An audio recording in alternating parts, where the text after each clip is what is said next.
Combs' ex-girlfriend, Cassie Ventura. She said that if there was a time when you were getting beat up in a room and couldn't walk out, you would reimagine it in a way that you were actually able to leave the room. You were in the courtroom. I want to get your sense of how the jury was reacting to Cassie's testimony throughout the week, especially when old love messages resurface and clash with 4 days of intense, chilling testimony.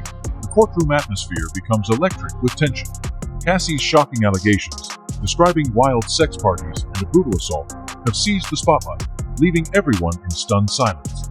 As the revelations continue to unfold, Diddy appears visibly shaken, struggling to maintain his composure under the weight of mounting pressure and relentless public scrutiny. The stark contrast between the Combs' ex-girlfriend, Cassie Ventura, is set to retake the stand and face what we expect to be her final round of questioning under cross-examination. Court currently is on a short lunch break, but if you recall, the judge previously said that he wanted Ventura's cross-examination to wrap up before lunch today. Prosecutors have said that Ventura, who's nearly 9 months pregnant, could soon go into labor. Over the last hour, the defense has been asking Ventura more about her 2018 rape allegation against Combs, Ventura's drug use, her mental health problems, and a 2014 threat that she made to a man who claimed he had seen a sexually explicit tape of her, also raised in court. The defense at one point asking Ventura, quote, "Do you still have love for him?" referring to Combs, and Ventura answered by saying, quote, "I have love for the past and what it was." Cassie Ventura, the former girlfriend of Sean Diddy Combs, is expected to retake the stand for what is likely her final round of cross-examination. The court is currently on a brief lunch break, although the judge had previously urged that Ventura's testimony conclude before the recess. Prosecutors have stressed the urgency, pointing out that Ventura is nearly 9 months pregnant and could go into labor at any time.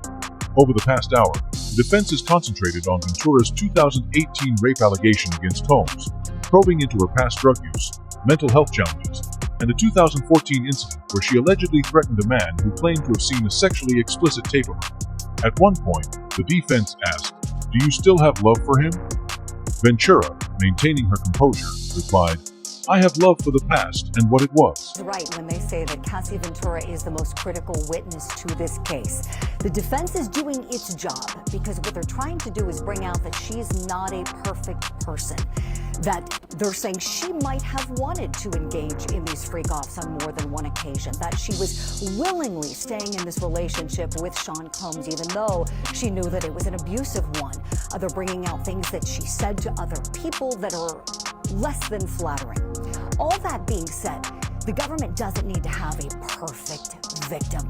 What the government has done this week essentially is establishing the sex trafficking crimes that they've charged Sean Combs with. And I would argue that they are well on their way to proving these crimes. A lot of people don't realize that with sex trafficking, you don't have to have movement anywhere. You don't have to go across state lines. A lot of times people confuse it with human smuggling. Here, somebody can be trafficked in their own home. All you really need is someone providing somebody else for that commercial sex act. And when I say commercial, I mean anything of value, not even necessarily money, to be given by force or coercion. And so Cassie Ventura has done her job this week for the government, and now the defense is doing its job to try to make it seem as if she wanted to be in this relationship and that what happened in those freak-offs was not coerced. Cassie Ventura's testimony sent shockwaves through the courtroom, silencing even the most seasoned observers. This was far more than a recounting of a troubled relationship. It was a harrowing account of alleged abuse, control, and exploitation. Central to her allegations were what she described as freak-off parties, private events she claimed were orchestrated by Sean Diddy Combs, where she was allegedly coerced into participating in non-consensual acts. These were not glamorous Hollywood parties, she explained, but tightly controlled environments designed for Diddy's and his guests' gratification. Cassie said she was pressured into attending these events early in the relationship, quickly learning that refusal was not an option. According to her, Diddy dictated everything, from what she wore to how she behaved and who she interacted with, painting a disturbing picture of coercion for the public. Their relationship appeared to be a luxurious romance filled with red carpets, lavish vacations, and affection. But in court, Cassie stripped away the illusion, revealing what she described as years of manipulation that began within the first week of dating. Participation in these parties, she said, was presented as the price of being with him. As she recounted degrading and dehumanizing experiences, the courtroom was gripped with tension, with audible gasps echoing from the gallery. She described the attendees as powerful individuals, all expected to comply with unspoken rules. Don't resist, don't speak out, just obey. Prosecutors seized on the testimony as a critical turning point, arguing that it exposed a calculated pattern of domination meant to erode Cassie's autonomy and trap her in relationship. The most devastating moment came when Cassie alleged that, during one of these events, Diddy instructed her to engage in sexual acts with others while he watched. She described feeling completely powerless and dehumanized, calling those moments the darkest of her life. The emotional weight in the room was palpable. Diddy appeared visibly shaken, and observers exchanged stunned glances as the disturbing details unfolded. Yet this was only the beginning. The prosecution hinted at supporting evidence, including potential surveillance footage from the 2016 incident that could further substantiate Cassie's account. As the courtroom braced for what was next, the gravity of her testimony was undeniable. It left an indelible mark, shifting the course of the case and forcing the world to confront a side of Diddy that had long remained hidden from view. We're in the courtroom. I want to get your sense of how the jury was reacting to Cassie's testimony throughout the week, especially the pictures and the texts that they got to see so far. Well, I was in the overflow room today, but the consensus about the jury is that they've been pretty stoic.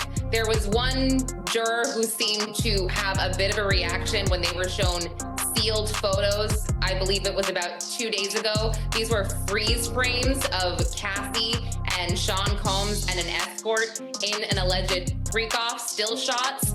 So there was a little bit of a reaction there.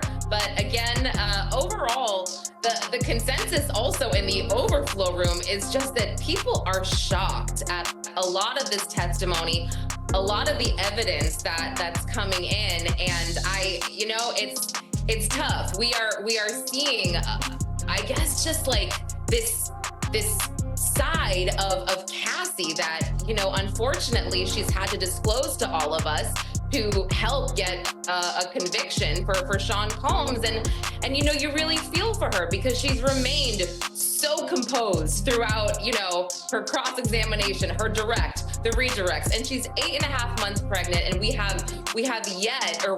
didn't see her lose her temper or just get, angry at all or frustrated. And I find that The courtroom fell into a heavy silence as the prosecution presented surveillance footage linked to a 2016 assault, now viewed as a pivotal piece of evidence in Cassie Ventura's case against Sean Diddy Combs.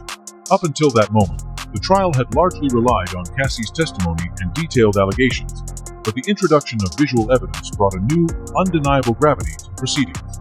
The video served as a powerful anchor to her claims, tangible proof that went beyond words and couldn't be dismissed as hearsay. Its impact was immediate, shifting the courtroom's tone dramatically. No longer was it just Cassie's word against Diddy's. Now there was compelling footage that visibly supported her account. Cassie had previously described the 2016 incident as one of the most terrifying moments in their relationship, claiming it captured the extent of Diddy's escalating anger and abuse. She testified that she had been cornered, berated, and physically harmed, an encounter she said epitomized the control and violence that defined their time together. While her words painted a vivid and harrowing narrative, the footage made her claims even harder to refute. Prosecutors were quick to emphasize how the video aligned with Cassie's timeline and testimony, offering corroboration in stark, visual detail. Although the footage has not been released publicly, those in the courtroom described it as clear and compelling, revealing a glimpse into the trauma Cassie said she endured. She testified that the assault left her emotionally shattered and physically vulnerable, and the jury appeared visibly affected by the combination of her heartfelt words and the disturbing imagery. Observers noted discomfort within Diddy's defense team as the prosecution leaned into the undeniable strength of the footage, which directly contradicted their ongoing effort to portray the relationship as tumultuous but consensual. Up until that point, the defense had focused on downplaying Cassie's allegations, casting the relationship as complex but mutual.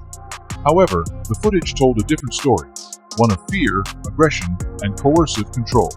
It significantly bolstered the prosecution's case and weakened the defense's strategy in a way that testimony alone could not. The jury's attention was unwavering. Some leaned forward with intense expressions, while others exchanged quiet, uneasy glances as they processed what they had seen. For many in the courtroom, the video served as a stark reminder of the weight visual evidence carries in a high-stakes trial. Still, the defense sought to blunt the footage's impact by challenging its context. arguing that it lacked perspective and might not accurately reflect the full nature of Cassie and Diddy's relationship. They attempted to shift focus by introducing affectionate messages Cassie had sent to Diddy after their breakup, suggesting the relationship wasn't defined solely by abuse. Legal analysts noted that while this tactic aimed to complicate the narrative, it risked appearing dismissive of credible and emotionally charged evidence now imprinted in the jury's memory. Despite the defense's efforts, it was clear by the end of the prosecution's presentation that they had landed a serious blow. The tension in the courtroom was palpable, the stakes had risen, and attention was firmly fixed on how Diddy's legal team would navigate what many were calling the most explosive moment of the trial so far.